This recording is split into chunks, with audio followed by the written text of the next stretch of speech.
I want to welcome again in the name of Jesus. Nataka kuwakaribisha tena kwa jina la Yesu. I believe you are doing well and you had a wonderful week. Naamini waendelea vizuri, ilikuwa na juma nzuri. For those who were with us in our first service, Kwa wale walikuwa nasi baada ya kwanza, it is just the continuation of what we were learning. hii ni kuendelea somo letu la asubuhi. And the title of our message is that you can become a champion in your generation. Kichwa cha ujumbe ni kwamba unaweza kufanyika shujaa katika kizazi chako. And we came to know that champions were not born, they were meant. Tukajua mashujaa hawakuzaliwa, waliundwa. And everyone has a seed of championship. Na kila mmoja na mbegu ya kufanyika shujaa. You may wonder, how am I a champion? Unaweza ukashangaa ni vipi niko shujaa? I want to say there is a seed of greatness in you. Nataka kusema kuna mbegu ya ukuu ndani yako. Everybody who was born on this planet Earth Kila aliyezaliwa hapa duniani was to star in a certain area of life. alikuwa awe shujaa eneo fulani maishani. And the story that we are going to lead this morning Na habari tutakayosoma asubuhi ya leo is in the book of 1 Samuel chapter number 17. ni katika Samueli wa kwanza 17. And because in the first service we read from verse 1 to verse number 16, Na kwa sababu baada ya kwanza tulisoma mstari wa kwanza mpaka 16, allow me to continue from there. niruhusu niendelee kutoka hapo. Verse number 17, one day Jesse said to son David, take this basket and roasted grain and these 10 loaves of bread and carry them quickly to your brothers. 17, ndipo Yese akamwambia Daudi mwanawe, haya sasa uwachukulie ndugu zako efa ya bisi na mikate hii 10, ipeleke upesi kambini kwa ndugu zako. And give these 10 carts of cheese to the captain. See how your brothers are getting along and bring back a report on how they are doing. Ukampelekea kida wa 1000 yao jibini hizi 10, ukawaangalie wa hali gani, kisha uniletee jawabu yao. David's brothers were with Saul and the Israelites' army at the valley of Elah, fighting against the Philistines. Basi Sauli na watu wote wa Israeli walikuwa katika bonde la Ela wakipigana na Wafilisti. So David left the sheep with another shepherd and set out early the next morning with the gifts as Jesse had directed him. He arrived at the camp just as the Israel army was leaving for the battlefield with a shout and battle cries. Daudi akaondoka asubuhi na mapema, akawacha kondoo pamoja na mchungaji, akavitoa vitu vile, akaenda kama Yese alivyomwamuru, akafika penye magari wakati lile jeshi walipokuwa wakitoka kwenda kupigana, wakipiga kelele za vita. Soon the Israel and the Philistine forces stood facing each other, army against army. David left his things with the keeper of the supplies and hurried out to the ranks to greet his brothers. Nao Waisraeli na Wafilisti wakajipanga, jeshi hili likikabili jeshi hili. Basi Daudi akaviacha vile vyombo vyake katika mkono wa mlinda vyombo, akalikimbilia jeshi, akafika akawasalimu ndugu zake. As he was taking with them, Goliath, the Philistine champion from Gath, came out from the Philistine rank. Then David heard him shout his usual tune to the army of Israel. Hata alipokuwa akisema nao, kumbe yule shujaa alitokea, yule Mfilisti wa Gathi, jina lake Goliathi, akitoka katika jeshi la Wafilisti, akasema maneno yale yale, naye Daudi akayasikia. As soon as the Israel army saw him, they began to run away in fight. Have you seen the giant? The men asked. He came out each day to devour Israel. The king has offered a huge reward to anyone who kills him. He will give the man one of his daughters for a wife, and the man's entire family will be exempted from paying taxes. Watu wa Israeli wakasema, je, mmemwona mtu huyu aliyepanda huko? Hakika ametokea ili awatukane Israeli. Basi itakuwa mtu yule atakayemuua, mfalme atamtajirisha kwa utajiri mwingi, naye atamwoza binti yake na kuifanya mbari ya baba yake kuwa huru katika Israeli. David asked the soldiers standing nearby, what will a man get for killing this Philistine and ending his defiance of Israel? Who is this pagan Philistine anyway, that he is allowing to defile the armies of the living God? Daudi akaongea na watu waliosimama karibu akisema, je, atafanywaje ye atakayemua Filisti huyu na kuondolea Israeli aibu hii? Maana Filisti huyu asiyetahiriwa ni nani hata awatukane majeshi ya Mungu aliye hai? And these men gave David the same reply. They said, yes, that is the reward for killing him. But when David's oldest brother Eliab heard David talking to the men, he was angry. What are you doing around here anyway? He demanded. What about those few sheep you are supposed to be taking care of? I know about your pride and deceit. You just want to see the battle. Nao watu wakamjibu vivyo hivyo wakisema, ndivyo atakavyofanyiwa mtu yule atakayemuua. Naye Eliabu mkubwa wake alisikia hapo alipoongea na watu, na hasira yake Eliabu ikawaka juu ya Daudi. Akasema, mbona wewe umeshuka hapa, na kondoo wale wachache umemwachia nani kule nyikani? Mimi nakujua kiburi chako na ubaya wa moyo wako, maana umeshuka ili upate kuvitazama vita. What have I done? David replied, I was only asking a question. He walked over to some other and asked them the same thing and received the same answer. Then David's question was reported to the king, and the king sent for him. Naye Daudi akamjibu, je, mimi nimekosa nini sasa? Je, si neno kubwa hilo? Naye akamgeukia ili kumwelekea mtu mwingine, akasema naye jinsi ile ile, na watu akamjibu tena jinsi ile ile kama ya kwanza.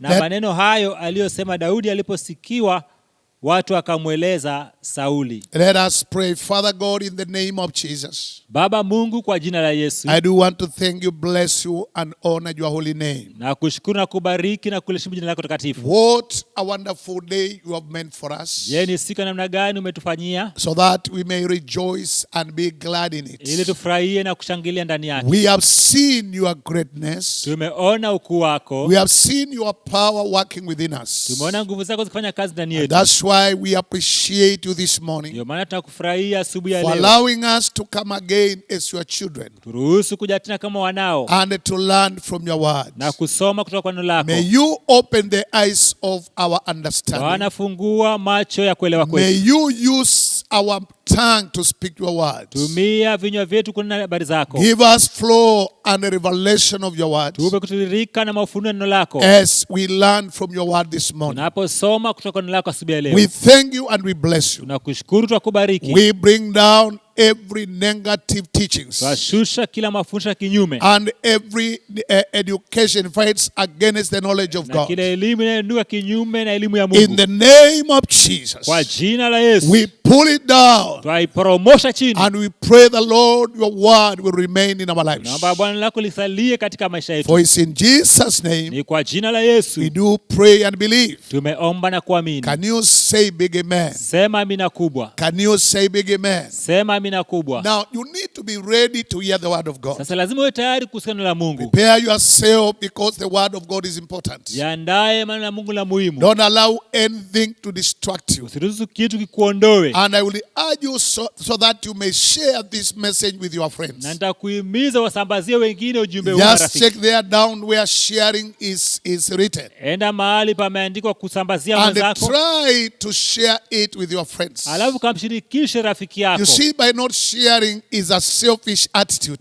Usiposhirikiana una ubinafsi. You need to share it with others. Lazima washirikishe Remember, wenzako. the word of God is the food of your spiritual life. Kumbuka neno la Mungu ndio chakula ya kiroho chako. Remembering the word of Jesus, Kumbuka maneno ya Yesu. that man should not live by bread alone, Kwa mwanadamu hataishi kwa mkate peke but yake, every word that comes from the mouth of God. lakini kila neno tokalo kinywani mwa Mungu. I am standing here for God to use me as his mouth, Nasimama hapa Mungu nitumie kama kinywa so chake that I may feed you. ili nikulishe. So share with your neighbors. Kwa umshirikishe jirani. Hallelujah. Hallelujah. Now, as I said from the beginning, Kama nilivyosema hapo mwanzoni, this is a very interesting story. hii ni historia ya kusimua. I had been hearing this story of David and Goliath since in Sunday school. Nimesikia habari hizi tangu nikiwa Sunday school. You can get many messages and different messages from this portion of Unaweza scripture. ukapata maujumbe mengi kutoka kwa habari hizi. But today I have decided to speak to you how you can become a champion in your generation. Lakini leo naongea nanyi jinsi ya kufanyika shujaa katika kizazi chako. David was born just like you. Daudi akazaliwa kama He wewe. had his brothers the way you have brothers and sisters. Alikuwa na nduguse kama ilivyo na For wewe. your information, they were 8 in his father's Kwa home. taarifa yako alikuwa 8 kwa nyumba ya He babaye. wasn't the firstborn. Hakuwa mzaliwa wa kwanza. You don't need to be the firstborn to be a champion. Hauhitaji kuwa mzaliwa wa kwanza ili ufanyike kuwa Because shujaa. champions are not born, they are meant. Mashujaa wazaliwa wanaundwa. And many times they are meant by circumstances. Mara nyingi hufanywa na hali ya maisha. So here we see the story of David and Goliath. Hapa tunaona story ya Goliathi na Daudi. In the beginning, David is not mentioned as a champion. Hapo awali Daudi hatajwi kama shujaa. Even he had no significance in the community. Hata hakuwa na umuhimu wote katika The jamii. Bible says he took care of the sheep of his father. Maandiko yanasema kwamba aliwachunga kondoo za babake. Even the sheep were not his, was of his father. Hata kondoo hazikuwa zake, ni za babaye. And he had older brothers. Na akawa nduguze wakubwa. Only 3 who are mentioned what they were doing. Ni watatu wametajwa kazi The yao. Bible does not say the others what they were doing. Maandiko yaelezi kazi ya wale wengine. The 4 of them are not mentioned their kind of work. Wale wengine 4 hawajatajwa kazi zao. But the 3 of them were in the army of King Saul. Lakini hao watatu walikuwa katika jeshi la mfalme Sauli. Now came a time when the children of Israel were challenged by the Philistines. Kafika wakati wana wa Israeli wakatiwa changamoto na Wafilisti. And the Goliath gathered the troops of Philistines to come together, Goliathi akakusanya jeshi wa Filisti kuja pamoja so that they may fight the children of Israel. ili wapigane kinyume na wana wa Israeli. Remembering that Saul was the king of Israel. Kumbuka Sauli alikuwa ni mfalme wa Israeli. He was the commander in chief Alikuwa ndio amri jeshi. who would command the army to go for the battle. Angeamuru jeshi kwenda vitani. Oh, hallelujah. Hallelujah. Now, there is a story about Saul, Sasa kuna habari kuhusu Sauli. especially in the time when he was anointed to be a king. Sasa alipopakwa mafuta kuwa mfalme. The Bible described the kind of a man who he was. Maandiko yanaeleza aina ya mtu jinsi alivyokuwa. He was the tallest man in Israel. Alikuwa ndiye mrefu And the Israeli. Bible says there was none like him. Hakukuwa na mtu kama yeye, maandiko yanasema. Now here he has met a man who is in his people who is no one like him. Sasa mkutana na mtu kati yao ambaye si kama mwenzao. You see, the way you appear does not matter as championship is concerned. Wajua vile maumbile yako haijalishi kulingana na ushujaa. He used to be a champion before he met Goliath. Alikuwa shujaa kabla ya kukutana na Goliathi. That's why I said from the beginning, Ndio maana nikasema tangia mwanzoni there are levels of champions. kuna viwango vya ushujaa. You may think you are champion when you are village champion. Unaweza kadhania wewe ni shujaa ali wewe ni shujaa wa You may kijiji. be a county champion. Unaweza kuwa shujaa wa county. But when you meet other champions from other counts, you find that you are not Na champion. ukutana na mashampioni wengine katika kaunti zingine There are those we call call them regional champions. Kuna wale mashujaa wa maeneo. Then we have those national champions. Tuna wale mashujaa wa kimataifa. Oh, hallelujah. Hallelujah. Then we have continental champions. Tuna pia wale wa mabara. And we have world champions. Alafu tuna wale wa dunia. Now, the kind of the seed in you Basi aina ya mbegu ile ndani yako can make you one of these kufanya champions. kuwa mmoja wa mashujaa hawa. But now Saul was a champion of his army. Sauli akawa shujaa wa jeshi lake. But now he has met another army with their own champion. Sasa amekutana jeshi lingine iliyo na pia na shujaa wao. And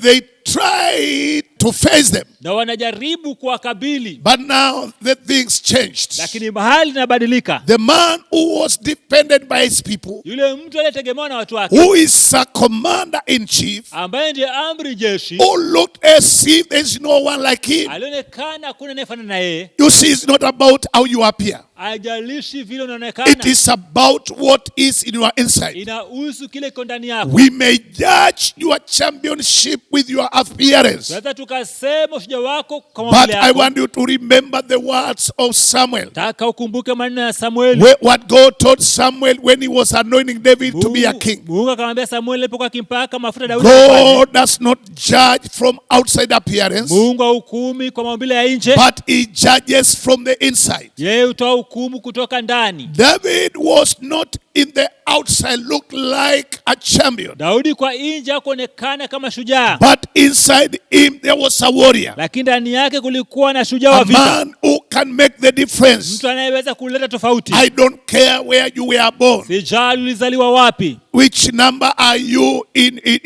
your family, Wewe ni wangapi katika jamii yako. whether you are educated or not, Umesoma ama hujasoma. because the brothers of David were trained as armies. Nduguze Daudi walikuwa wameandaliwa They kama were jeshi. trained soldiers. Walikuwa wameandaliwa kuwa But majeshi. now the challenge has come. Lakini changamoto imetokea. Only challenge that defines Ni champions, changamoto huonyesha shujaa ni nani. even in the environment we are in, Hata katika mazingira tuliopo. and the challenge of coronavirus we are facing. Na changamoto ya ugonjwa wa corona. Champions will be born, Mashujaa watazaliwa. because champions are born when the challenge is there. Maana mashujaa hutokea wakati wa changamoto. Champions are winners. Mashujaa ni washindi. Champions are who can challenge what cannot be challenged. Mashujaa watakabiliana na kile ambacho hakiwezi kukabiliana nacho. Praise be the name of the Jina Lord. la Bwana libarikiwe. Hallelujah. Hallelujah. So champion is not about how you look Mashujaa sitokana na maumbile in yako, your outside, but who you are in your inside. lakini ya sasa ni nini ulicho ndani yako. Although David was a young boy, Ingawa Daudi alikuwa ni kijana mdogo, but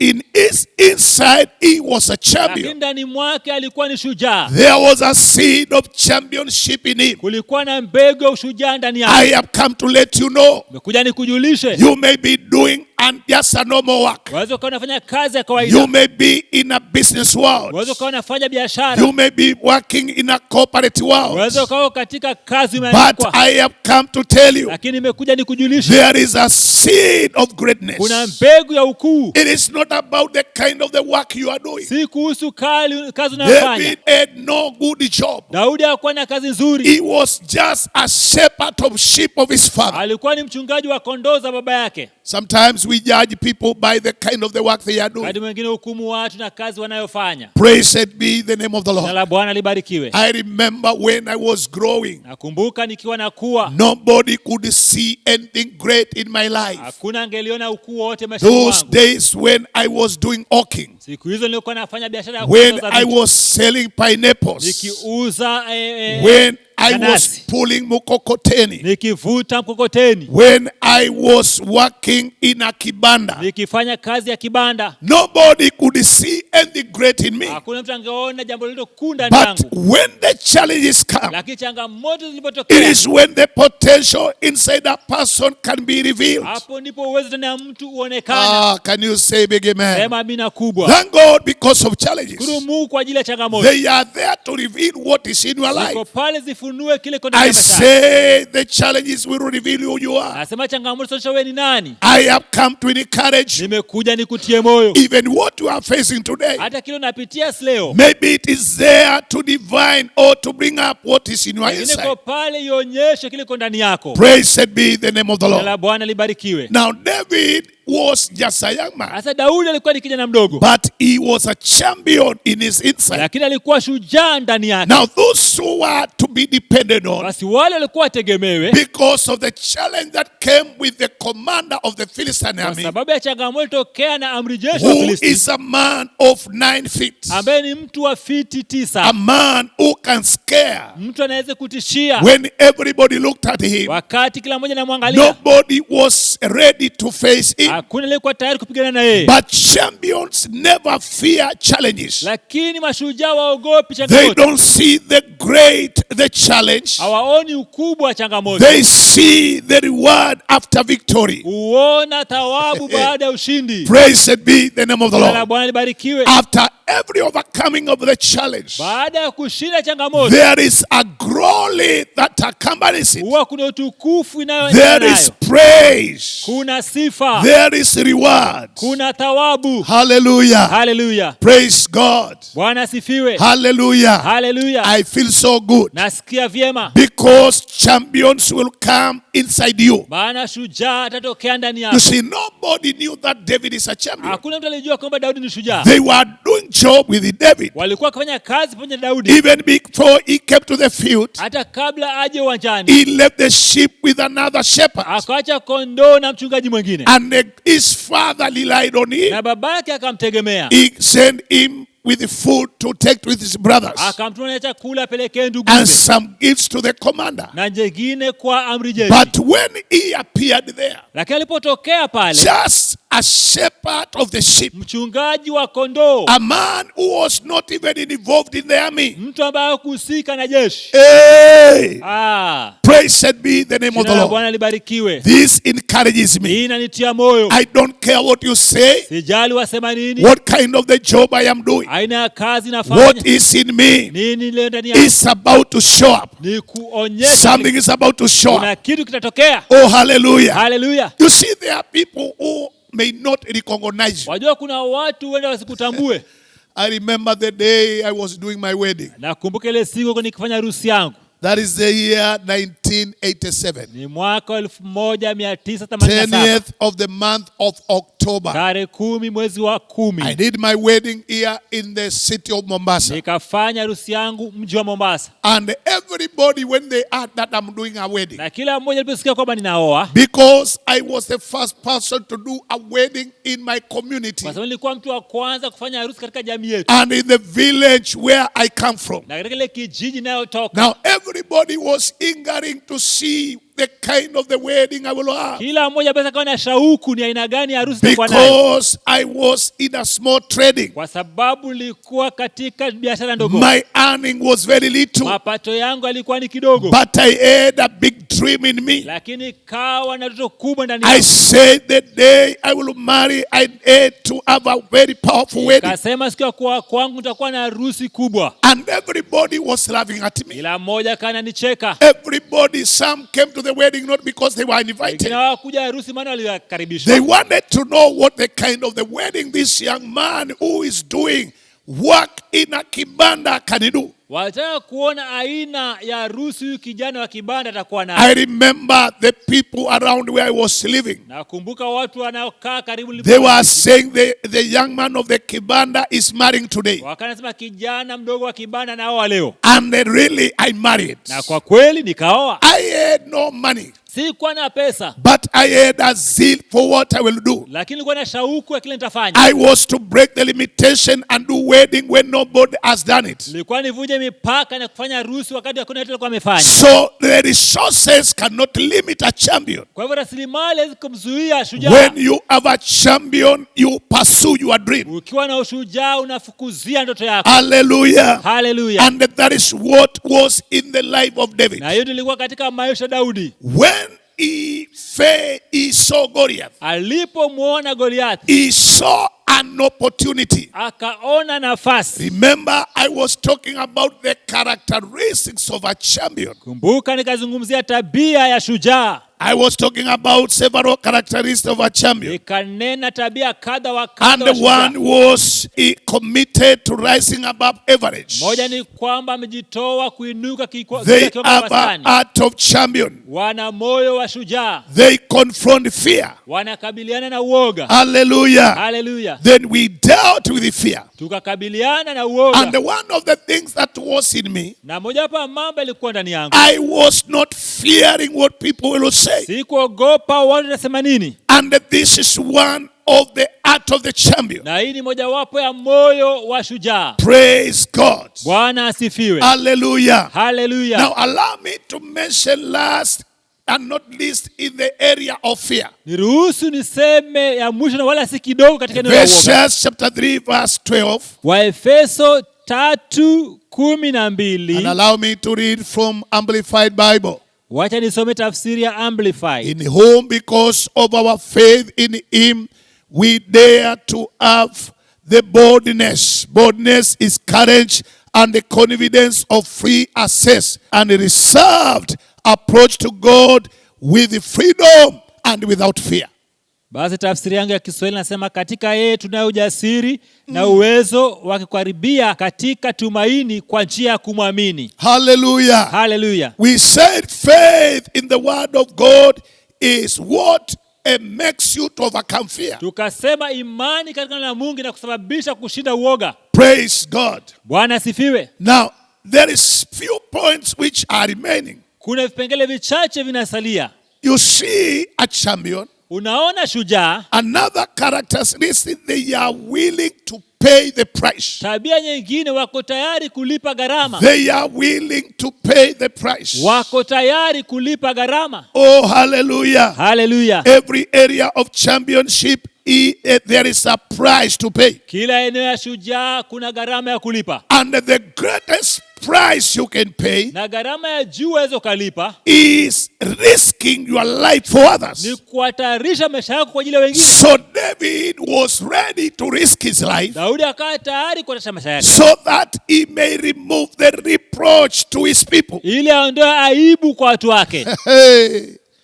God Ndio. is looking for a man Mungu anamwangalia mtu who can remove reproach to his family, atakayeondoa aibu kwa jamii who yake, can become which nobody has become in his family. atakayefanyika kile jamii yake hajawahi kufanyika. I am calling you from hiding. Ninakuita kutoka mafichoni. There is a great potential in you. Kuna uwezo mkuu ndani I yako. say there is a great potential in you. Nasema kuna uwezo mkuu ndani yako. You see, one thing that I have learned in life, Jambo moja nimejifunza maishani, even in my humble beginnings, hata katika nyakati zangu za udogo, I was speaking big. nilikuwa nikitamka mambo makubwa. I was speaking big. Nilikuwa nikitangaza mambo makubwa. I had big dreams Nilikuwa na ndoto kubwa of whom I will become. ya kile nitafanyika. And some looked at me Wengine wakaniangalia as a daydreamer.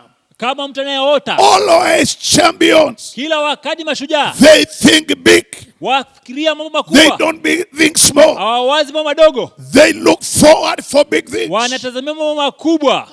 Can you say big amen? Sema amina And kubwa. they are willing Na wako tayari to pay the price. kulipa gharama. My friend, listen to me. Rafiki zangu sikia, You want to become a champion in your generation? yeyote kafanyika shujaa katika kizazi chako, Pay the price. lipa gharama. Pay the price. Lipa gharama. The price is what is hindering many people Ile gharama na wazia watu wengi to become what God intended for their lives. kufanya kile Mungu alikusudia wawe. In every level of championship, Katika kile kiwango chochote cha there ushujaa, is a price to pay. kuna gharama ya For kulipa. Jesus to be a champion of salvation, Ili Yesu awe shujaa wa wokovu, he gave his life for us, toa maisha yake kwa ajili yetu, dying on the cross kufa msalabani so that he may save us. ili atuokoe. That is the highest price. Hiyo ndio gharama ya juu, And he became a champion of salvation. na akafanyika shujaa wa wokovu. So if you are willing to pay the Basi price, wapo uko tayari kulipa gharama, you can become a champion. waweza ukafanyika shujaa. There are people who have died and they are in the graves with their potential Kuna watu na kufa kuzikwa na uwezo wao, because they were not ready to pay the kwa price. sababu hawakuwa tayari kulipa gharama. I have a question this morning. Na swali asubuhi ya leo, Are you ready to pay the price? je, uko tayari kulipa Are gharama? you ready to give what it takes? Je, uko tayari kutoa kile kina gharimu? Being a spiritual champion, Kuwa shujaa wa kiroho. are you ready to pray? Je, uko tayari kuomba? Are you ready for the spiritual discipline? Je, uko tayari kwa nidhamu ya kiroho? There are things to practice. Kuna mambo ya kufanyia kazi. People don't become champions on the ground. Watu wafanyiki shujaa bure. They do exercise. Wanafanya mazoezi. They do exercise. Wanafanya mazoezi. They set their time for the preparation. Wanatenga muda ya maandalizi. There is a price to pay. Kuna gharama ya kulipa. And for you to be a champion in your generation, ili ufanyike shujaa kwa kizazi chako, one of the characteristics, moja wapo ya tabia, they are ready to pay the price. wako tayari kulipa gharama. They are ready to pay the Wako price. tayari kulipa gharama. When others are running away, Wakati wengine wanatoroka, they are there wako pale to give their life kutoa maisha yao to the cause, kwa ajili ya to sababu, give their life kutoa maisha yao to the cause of their kwa living. ajili ya sababu ya kuishi kwao. Ndio. Are you ready Je, uko tayari to pay the price? kulipa gharama? Are you ready Uko tayari to pay the price? kulipa gharama? And the fourth thing, Na jambo la nne, characteristics of a champion, tabia ya shujaa, they are extreme confidence. basi wana ujasiri hali ya juu. Yes, extreme confidence. Ujasiri yao ni hali ya juu. When others are hiding, Wakati wengine wanajificha, not daring to come out, hawana ujasiri wa kutoka nje. David had extreme confidence. Daudi akawa na ujasiri mkali. Extreme confidence. Ujasiri mkali. And that is what God told Joshua. Na hayo ndio Mungu akaambia Yoshua. Because you are the one who will inherit these people. Kwa sababu ni wewe ndio utasababisha watu kurithi. Be strong and courageous. Kuwa na nguvu na uhodari. Extreme confidence. Uwe na ujasiri mkali. When you have extreme confidence, ukiwa na ujasiri mkali, you are strong and nothing will move you. una nguvu na hakuna kitu kitakutishia. You cannot take no for the yes. Huwezi kuchukua la kwa ndio. Extreme courage. Kuwa na ujasiri mkali. Listen to me. Nisikie. Only courageous people, Ni watu tu walio wajasiri. these people have confidence, Watu walio na ujasiri mkuu become champions. wanakuwa mashujaa. Confidence. Ujasiri. I will talk about confidence. Nitazungumzia ujasiri. Confidence. Ujasiri. Confidence. Ujasiri. Number 5. Jambo la 4. They are visionary people. Ni watu walio na maono. They have mental picture of what preferred. Wana sura ya kile wangetamani. They have a mental picture of what they will become. Wana sura ya akili kile watafanyika. When these men were talking to David, watu hao wakiwa wanamnenea Daudi, they were enlightening his vision. walikuwa wakimwangazia maono yake. This is what they said to him. Haya ndio walimwambia. Do you see this man? Je, wamuona mtu huyu? The one who will fight him. Atakayempiga. The king has given promise Mfalme amepeana ahadi that there will be exemption of tax in his family. kwamba watalipa ushuru kama And not only that, na sio tu hayo pekee, he will marry the daughter of the king. ataoa binti wa mfalme. Ndio. What a promise. Ahadi ya namna gani? What a promise. Ahadi ya namna gani? Listen to me. Nisikie. There are some promises Kuna ahadi zingine can make you naweza kusababisha to have extreme confidence. ukawa na ujasiri wa hali ya juu. Listen to me. Nisikie. I was thinking about Jacob Nikawa nawaza kuhusu Yakobo. when he went to Laban's house Alipoenda kwa nyumba ya Labani and he was told, na akaambiwa, for you to marry my daughter, ili umuoe binti yangu you have to serve me 7 years. lazima nitumikie miaka 7. 7 years. Miaka 7. You see 7 years? Unajua miaka 7 How many years? ni miaka nyingi. To serve a man, Kumtumikia mtu 7 years. miaka 7, For you to be given a wife, ili upewe mke 7 years. miaka 7. But can you imagine? Lakini uwaza hivi, Because he had a vision, sababu alikuwa na maono, he had no problem. hakuwa na shida. Because he was able to see Sababu aliweza kuona what he will have, kila atakuwa nacho, he had no problem. hakuwa na shida. That is the same with David. Hivyo ndivyo ilivyo Daudi. David has the mental picture Daudi akawa na picha kilini of what he will ya become. kila atafanyika. Remember, Kumbuka, although I will talk about that later, ngine taongea hayo baadaye. already he was anointed. Tayari alikuwa amepakwa. The power of anointing.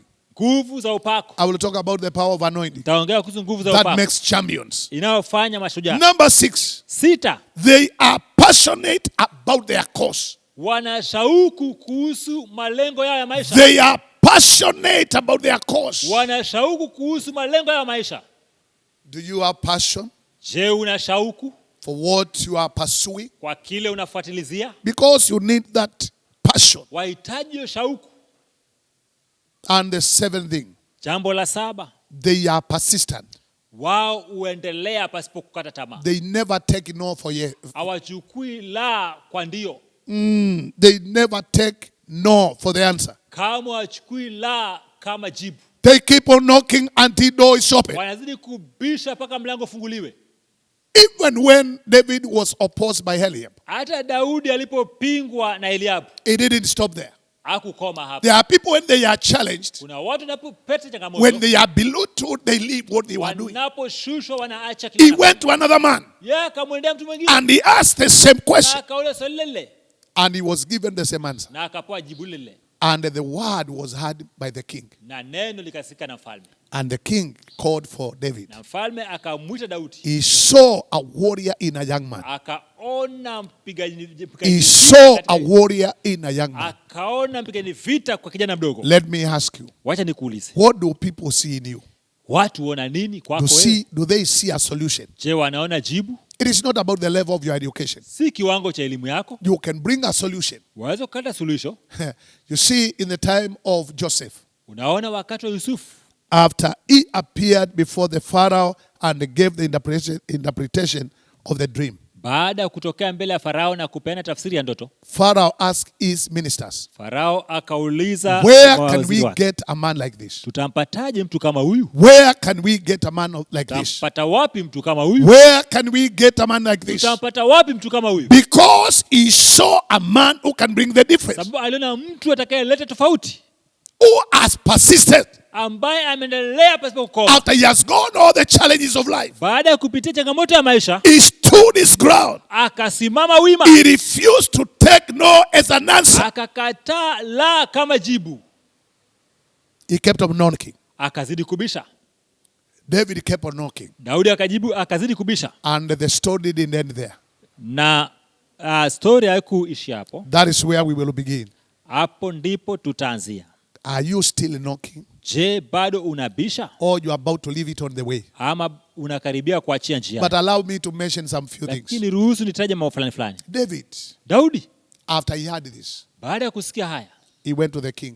akamwendea mfalme. You see one thing, Unajua jambo moja, you don't become a champion by the kind of the weapon you are using. haufanyiki shujaa kupitia aina ya silaha unatumia. Championship is about the state of your heart. Ushujaa ni kuhusu hali ya moyo wako. When David went to the palace, Daudi alipoenda ikulu, and there is something that Saul wanted to know about David. na kuna kitu Sauli alitaka kujua kuhusu Daudi. When I was reading the story, I wondered, David prayed before King Saul for many days. Nilipokuwa nikisoma barizi nikashangaa, Daudi alicheza kinanda mbele ya Sauli kwa muda But mrefu. Saul has never acknowledged who David is. Lakini Sauli kamwe hajawahi kutambua Daudi ni nani.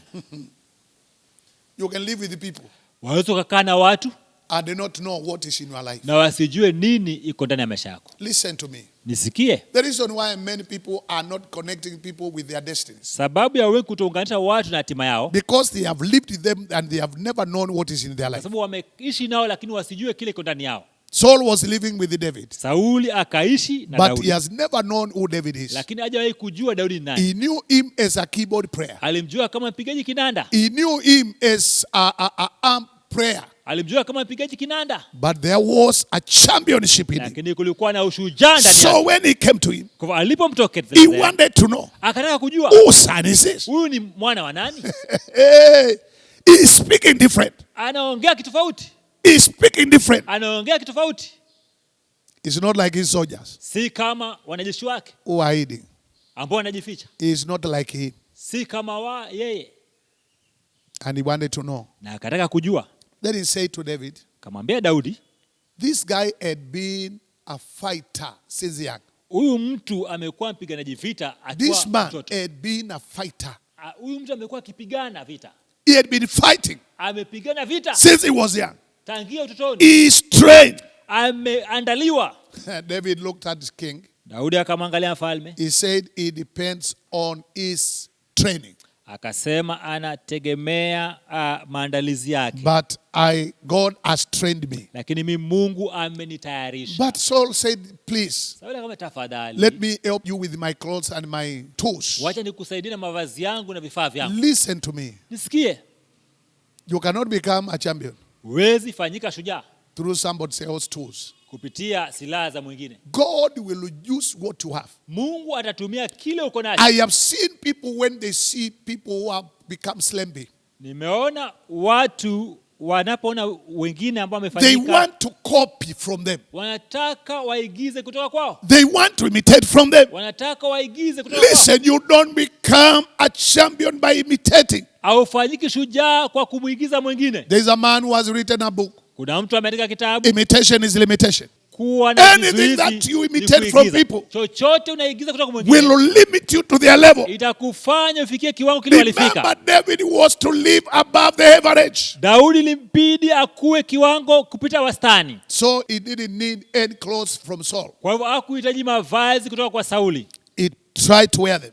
Akajaribu kuyavaa. And he said to Saul, Akamwambia Sauli, I'm not used of this. mimi sijazoea hii. I want to use what I'm used to. Nataka nitumie kile nimezoea. I had been in the field. Mimi nimekuwa kiwanjani. I had been in the field. Nimekuwa kiwanjani. I had been using God Nimekuwa nikimtumia and Mungu my sling. na kifaa changu. I am going out Naenda nje with my God na Mungu wangu and what I'm used of. na kile nimezoea kutumia. Listen to me. Nisikie. You don't become a champion Haufanyiki shujaa by using other people's tools. kwa kutumia silaha za wengine. You use what it is in your hand. Tumia kile kilicho mikononi mwako. Do you know what God asked Moses? Je, wajua kile Mungu alimuulizia What Musa? you have in your hand. Ni nini kiko mkononi mwako? Because what God has given unto you, Maana kile Mungu amekupatia that is what will make you a hiyo champion. itakufanya kuwa shujaa. The small gift in you, Kile kipawa kidogo it ndani is yako what will make you a ndio champion. kitakufanya kuwa shujaa. Listen to me. Nisikie. You may have a gift of singing. Wenda una kipawa cha That is what uimbaji. will make you Hiyo itakufanya a champion in your generation. kuwa shujaa kwa kizazi chako. What do you have? Una nini? Because everybody has been born with something. Maana kila mmoja amezaliwa na kitu. There is a talent or a gift. Kuna kipawa, kuna karama. I was watching the other day Nilikuwa nikitazama wakati ule mwingine when the whole world wakati dunia nzima was celebrating Kipchoge. ilikuwa ikimshangilia Kipchoge. The whole world. Dunia nzima. Men were on their TVs. Watu wakawa wanatazama runinga zao. A man who broke the world's record. Mtu aliyevunja rekodi ya dunia. He had no other man to run with. Hakuwa na mtu mwingine wa kukimbia He naye. was running after time. Basi akawa anakimbia kinyume na Set muda. time against his running. Akaweka muda kinyume na kukimbia kwake. Nobody was there to do that. Hakuna mtu amejaribu kufanya hivyo. And because of running, Na kwa sababu ya kukimbia, now he's a world champion. sasa yeye ni shujaa wa ulimwengu. Until somebody else comes up Mpaka mtu mwingine atokee and break his record. na avunje rekodi yake. Remember, Kumbuka, Goliath was a champion Goliathi alikuwa shujaa because he has never met David. kwa sababu alikuwa hajawahi kukutana na Daudi. I say Goliath was a champion. Nasema Goliathi alikuwa shujaa, But the day he met lakini ile siku alikutana David, a boy with a warrior in his life, Daudi, kijana na ushujaa wa vita ndani yake, he realized akagundua champions kwamba mashujaa are around. wako kila mahali. Do you know why? Wajua kwa nini? People have never recognized you. Watu hawajai kutambua. Because you are just in the average. Ni kwa sababu wewe uko kiwango wastani. Rise above average. Inuka kupita ile ya kawaida. When all the men were hiding, Wakati watu wote wakawa wanajificha, David was ready. Daudi akawa yuko tayari. I say he was ready Nasema alikuwa tayari to face the challenge. kabiliana na changamoto. And the challenge, Na changamoto who was Goliath, ambaye alikuwa ni Goliathi, introduced him akamjulisha the championship ushujaa that was in his life. iliyokuwa na maishani mwake. Have you ever noted what is in your life? Je, ushawahi kugundua kile kiko ndani yako? Allow all the challenge that you are facing Ruhusu ile changamoto na kabiliana to nayo introduce you ikujulishe to championship. kwa ushujaa. I see you being introduced. Na kuona ukijulishwa, People knowing you everywhere watu na kujua kila mahali because you have dared. kwa sababu ulijaribu.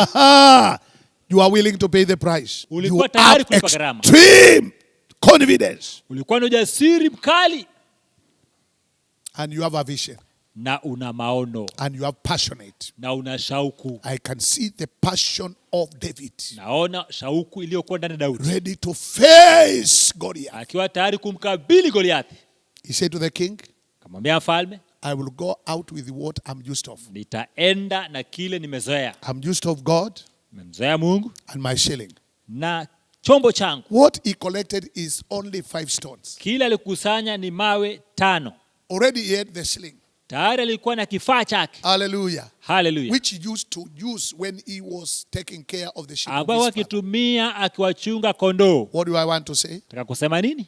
What will make you a champion? Kile kinakufanya kuwa shujaa It is not outside you. si haiko nje yako, Already is in you. tayari iko ndani yako. Have you ever realized Je, umewahi kutambua what God has given unto you? kile Mungu amekupea? If you can use it Kama utakitumia wisely, kwa hekima, it can bring you to the top. itakuleta juu.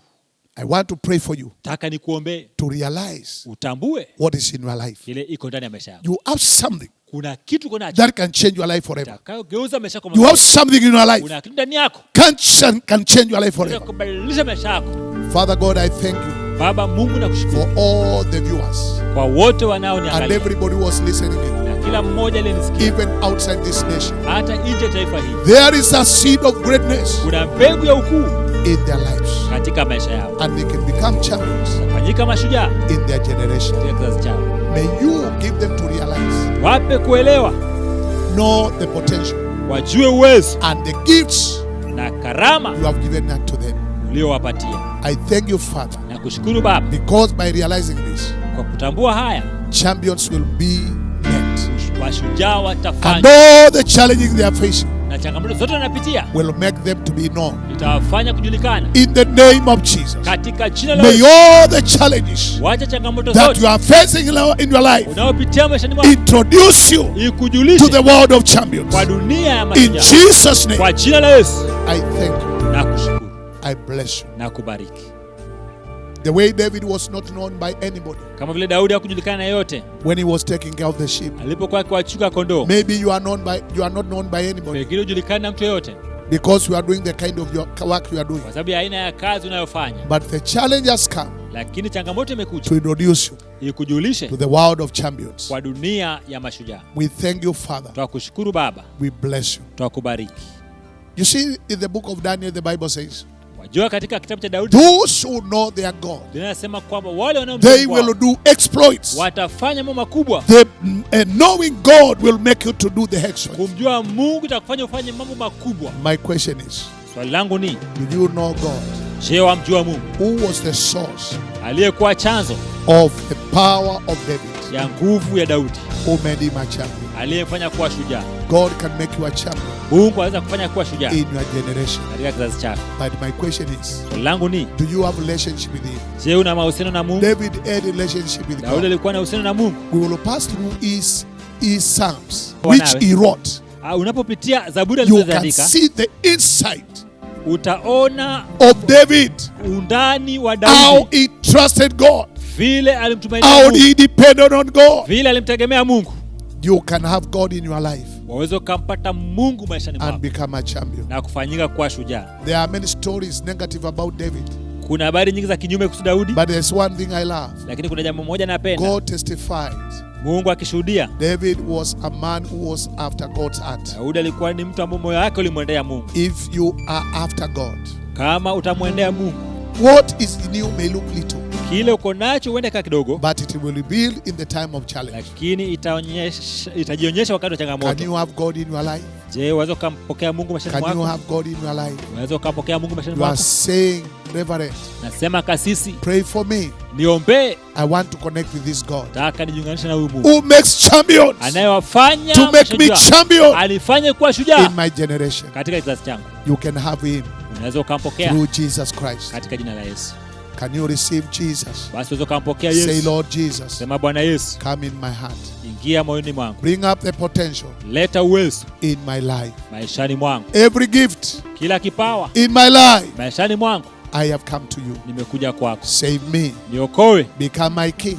fanyika mfalme wangu and my Savior. na mwokozi wangu. In Jesus' name, Kwa jina la Yesu I believe naamini I am saved. nimeokoka. Can you say big amen? Sema amina kubwa. Already something has begun in your Tayari life. kitu kimeanza maishani mwako. I said it has begun in your life. Sema kimeanza maishani mwako. And you are becoming Na unafanyika champion kuwa shujaa in your generation. katika kizazi chako. We will begin from there. Kuanzia hapo. Amen. Amina. Now the time has come Sasa wakati umefika for us to give our offerings tutoe sadaka zetu and pay our na tithes. kulipa mafungu yetu. Now it is a month end. Sasa ni mwisho wa mwezi. Don't allow Usiruhusu the challenge of life changamoto ya maisha to hinder you ikuzuie to serve God. kumtumikia Mungu. Our pay bill number Nambari yetu ya paybill 68. 68. I just want to remind you, Na kukumbusha tu. and for those it's their first time, Na kwa wale mara ya kwanza. our pay bill number Nambari yetu ya paybill 68 68 58 58 19. 19. The alternative number Namba badala yake 0722 0722 92 29 74 74 49. 49. God bless you, dear. Mungu akubariki Until we meet again. mpaka tutane tena. Shalom. Shalom.